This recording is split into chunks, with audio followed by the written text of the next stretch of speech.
नमस्कार, मैं रितेश, छात्र इलाहाबाद विश्वविद्यालय। साथियों, एयू अपडेट चैनल के माध्यम से आप सभी का हार्दिक स्वागत व अभिनंदन करता हूं।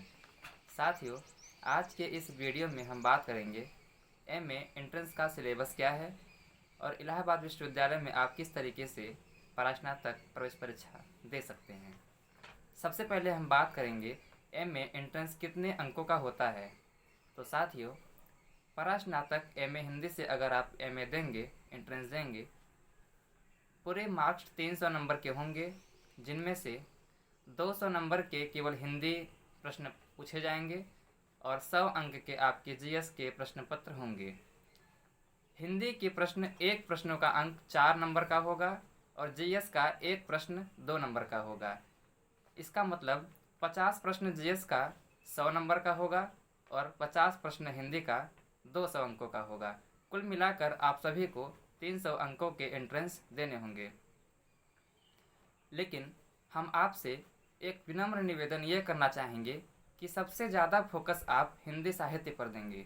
हिंदी साहित्य पर सर्वाधिक फोकस देने से आपको एक लाभ ये मिलेगा कि आप सर्वाधिक प्रश्न करेंगे तो आपके अंक बहुत ही अच्छे मिलेंगे, जिससे आपको छात्रावास मिलने में कोई कठिनाई नहीं होगी और आपको दाखिला भी लेने में कोई समस्या का सामना नहीं करना पड़ेगा।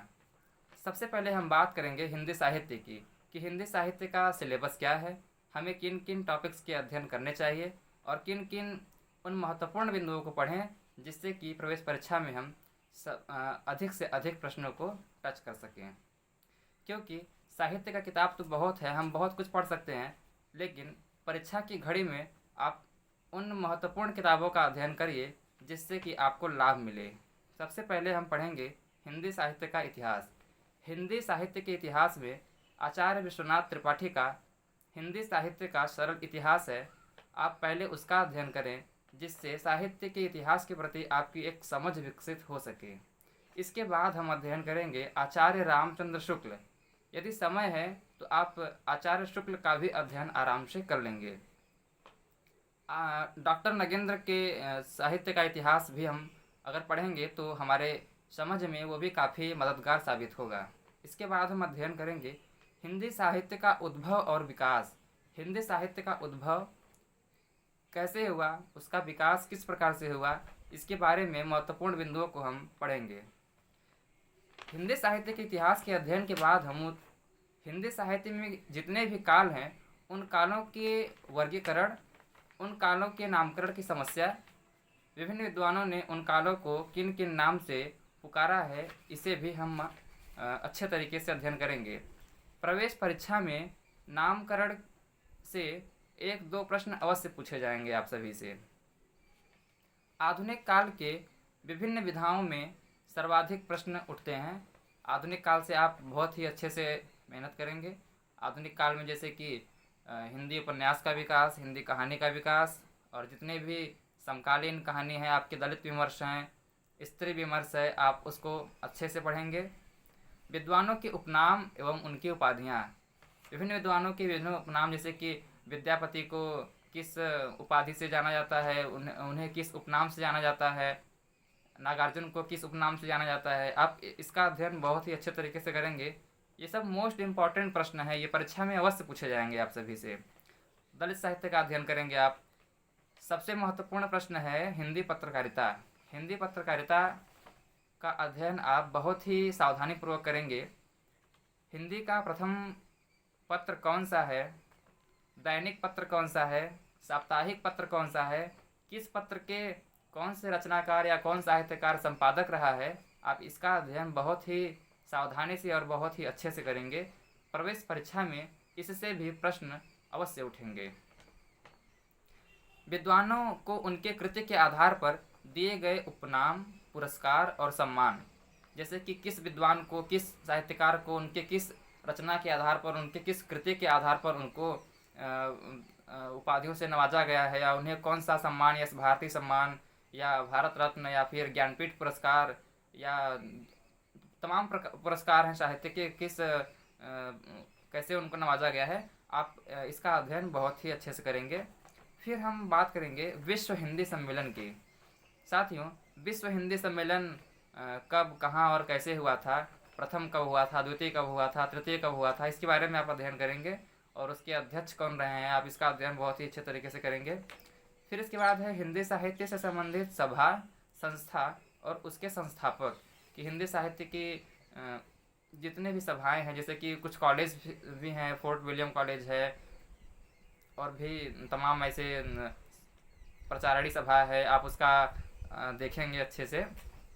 विद्वानों के कथन और उक्तियाँ, विभिन्न विद्वानों ने विभिन्न कथन कहे हैं, विभिन्न उक्तियाँ उनकी हैं साहित्य में, अच्छे अच्छे उनके स्टेटमेंट है। जैसे कि अगर हम संत रैदास की बात करें तो उन्होंने कहा है, मन चंगा तो कठौती में गंगा। तो ऐसे ऐसे कथन बहुत से विद्वान, बहुत से रचनाकार, कवि, लेखकों का है। आप इसको पढ़ेंगे और बहुत ही सावधानी से पढ़ेंगे, जिससे कि आप इसका प्रश्न अगर परीक्षा में अगर इनसे उठता है तो आप सावधानी से हल कर सकें। इसके बाद विद्वानों के कथन एवं उक्तियों के बाद हम दूसरे टॉपिक है भाषा विज्ञान की। भाषा विज्ञान भी एक बहुत ही महत्वपूर्ण विषय रहा है प्रवेश परीक्षा को लेकर के। आप उसमें भाषा की उद्भव और विकास कहाँ से हुई है, कैसे हुई है, आप इसका अध्ययन बहुत ही सावधानी पूर्वक करेंगे। भाषा विज्ञान को पढ़ने के बाद अब जैसे कि राजभाषा अधिनियम क्या है, हिंदी की बोलियाँ और हिंदी की बोलियों के क्षेत्र क्या हैं, आप इसका अध्ययन करेंगे और इससे भी प्रश्न उठेंगे। हम आपको उन महत्वपूर्ण बिंदुओं को बता रहे हैं जिससे प्रवेश परीक्षा में प्रश्न उठते हैं, क्योंकि प्रवेश परीक्षा हम लोग दिए हैं, हम जान रहे हैं कि किस तरीके से प्रश्न उठते हैं। मेरा भी 210 अंक रहा है प्रवेश परीक्षा में, तो हमसे अच्छा कौन बता सकता है आपको। इसका अध्ययन करिए और किताब भी हम बताएंगे कि किस किताब से आप अध्ययन करेंगे। इसके बाद हम बात करेंगे काव्यशास्त्र की। काव्यशास्त्र में भारतीय काव्यशास्त्र और पाश्चात्य काव्यशास्त्र, इन दोनों काव्यशास्त्रों का हम अध्ययन करेंगे। भारतीय काव्यशास्त्र में जैसे कि विभिन्न रस संप्रदाय के आचार्य हैं, बहुत ही औचित्य है, वक्रोक्ति है, उनके संप्रदाय का नाम क्या है, उन्होंने उनके संस्थापक कौन है, उनका भी क्या योगदान रहा है, उनके स्टेटमेंट क्या हैं, आप उनका अध्ययन करेंगे। आचार्य द्वारा कहे गए संस्कृत में कथन क्या है, आप उसका अध्ययन करेंगे। आचार्यों के मत एवं उनके ग्रंथ का नाम क्या है, आप उसका अध्ययन करेंगे। पाश्चात्य विद्वानों के मत और उनके ग्रंथ का नाम क्या है, आप उसका अध्ययन करेंगे। और इसके बाद हम बात करेंगे नाट्यशास्त्र की और छंदशास्त्र की। छंदशास्त्र और नाट्यशास्त्र, इससे भी प्रश्न 1-2 प्रश्न उठ सकते हैं और बहुत ही इम्पॉर्टेंट नहीं है, लेकिन आपका यह दायित्व बनता है कि आप तैयारी अपनी पूर्ण तरीके से करें। लेकिन भारतीय काव्यशास्त्र और पाश्चात्य काव्यशास्त्र से अवश्य प्रश्न उठते हैं। भारतीय काव्यशास्त्र में सबसे महत्वपूर्ण है विभिन्न आचार्यों के मत, जैसे कि रमणीयार्थ प्रतिपादकः शब्दः काव्यम, यह किसने कहा, इस तरीके से प्रश्न उठेंगे, आप इसका अध्ययन करेंगे। पाश्चात्य में जैसे कि पूछेगा कि रिपब्लिक के रचनाकार कौन है, तो आप इसका अध्ययन करेंगे। साथियों, ये आपके रहे हैं हिंदी से, हिंदी साहित्य में आप इसका अध्ययन कर सकते हैं।